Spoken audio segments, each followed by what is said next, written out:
All right, everybody, Bryce here coming at you with another real quick crypto market update.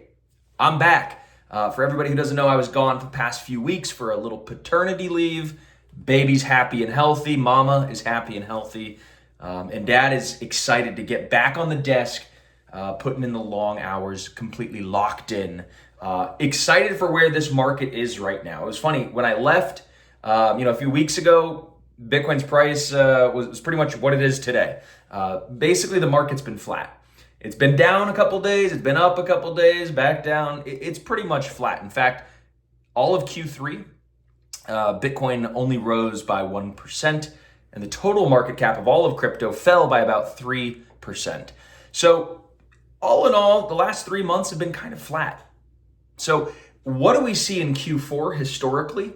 Q4, the last 3 months of the year, quarter four, we expect just incredible price movements. On average, Bitcoin rises by 80% in Q4. That's on average since 2013. So that's significant. That's a strong seasonal trend. And October and November tend to be some of the best months for Bitcoin. December, January, February, March, April, these are all a very, very, very strong seasonality that we're coming into for crypto. Crypto really just seems to not like the summers. So next year, we're going to sell in May, we're going to go away, and we're going to come back in October and save ourselves a lot of the trouble. But what's really interesting right now is that there's a lot of fundamental institutional developments, let's call it. And there's two that are really coming to bear on crypto that I think are going to be able to kind of bust us out of this range that we're stuck in and take out 75K, go to new all-time highs, eventually take out that ever coveted 100K price points. The two things that I'm looking at right now are actually the fact that earlier in the week, the Bank of New York, Mellon, BNY Mellon, the insiders call it Boney Mellon, right? This is the oldest bank in America, okay? It was founded by Alexander Hamilton, like in the 1770s. So it's like, several hundred years old. Maybe like, 200 or 300 years old.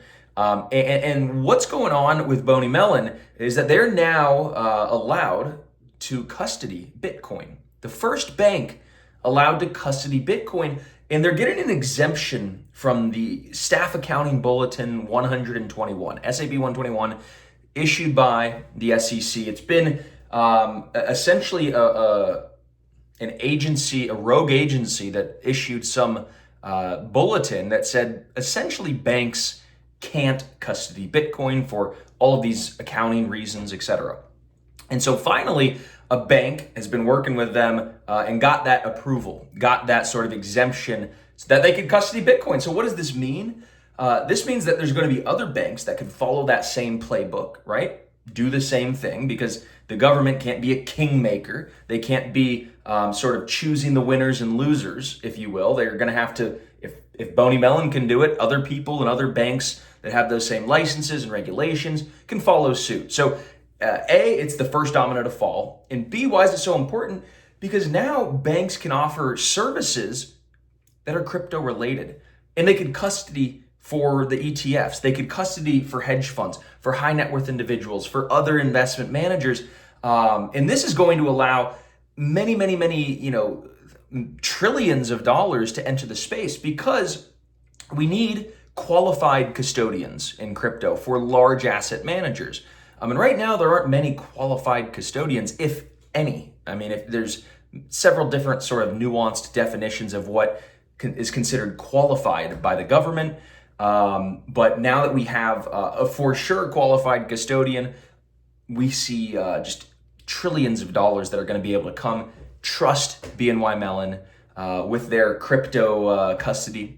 And it's going to be able to kind of bring into the next wave of, again, I think this is going to be able to move Bitcoin above 75K with how many people are now going to be able to trust crypto, because it has a real custody solution in BNY Mellon that has finally gotten past some stingy rules. Anyhow, that's one. The other one is options are now available, or they got approved, so it might take a little bit of time for them to get implemented, but options on Bitcoin ETFs also got approved by the SEC. Finally, 9 months after the Bitcoin ETFs were approved back in January and started trading. So this is really good too. Options are going to make the market much more liquid, much more efficient, and it's going to allow a lot of big players, big institutional money, to put on unique strategies and help the market mature. This is also a really good thing that I think is a prerequisite for us to kind of go from where we're at right now, around a $1 trillion market cap for Bitcoin, take it to a 2, 5, $10 trillion market cap. There's got to be a sufficient derivatives market. So that just got approved. That's going to be rolling out here soon, and that's big. But the other thing that I think is kind of like an undercurrent driving all of this is just the adoption rate of crypto. Now, BlackRock just did a study, and they published this study. They did a big report, did a live sort of teleconference and walked people through. What they were discussing here was just the growth rate and the adoption of crypto, and they compared it to mobile phones in the early days and the internet in their early days. And what they saw was from the moment that mobile phones and the internet and crypto all became commercially available in that year. For internet, it was like 1986. For mobile phones, it was like early 2000s. For crypto, it was like 2010, right? Those were the years that they became commercially available. So they marked it from there, and they said, what's the growth rate year over year over year of all of these three crucial technologies?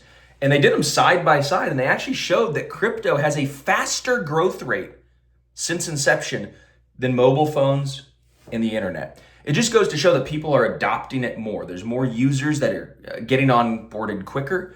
There's a lower barrier to entry, right? I mean, a lot of people can't afford internet connections or fancy mobile phones and stuff, but with crypto, it's got a much lower barrier to entry than the internet in the early days. Remember, the internet, you had to do the dial-up, and there was just all these expensive, fancy things you had to do. It was difficult for people to get onboarded. Now the internet's everywhere; everybody has it.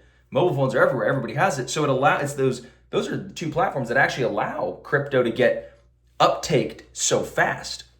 So it's really, really crazy the fact that you have the world's largest asset manager saying, look at this market. Look at this crypto market. You cannot avoid this. This is going to be big. They're screaming and shouting from the rooftops. It's your job to listen, okay? My job to kind of teach and reveal all this stuff to you and continue to help educate y'all. But BlackRock is going in big. They're clearly doubling down, tripling down on this market. They've got a lot of money under management. They've got a lot of people in their workforce. And hey, they're long Bitcoin in the crypto market. They're excited about it. I am too. But guys, that's all the time I have for today. I hope you enjoyed today's market update, and happy trading. And also, by the way, if you don't already have a service where you could get access to technical analysis, fundamental analysis, video courses, all sorts of amazing content, all kind of revolving around how you can profit and dominate in the crypto market. We do newsletters, buy zones and sell zones for specific cryptos every day, every week. This is all included in what we call Crypt Nation. Okay, and for $1, we want to give you a 1-week trial. Okay, so $1 1-week trial. Hit the button below, sign up, come see what we're all about at Crypt Nation, and I'm sure that you're gonna find yourself very pleased with what we have to offer in there. So hope you join us. $1 1 week trial. We'll see you inside Crypt Nation. Thanks for joining.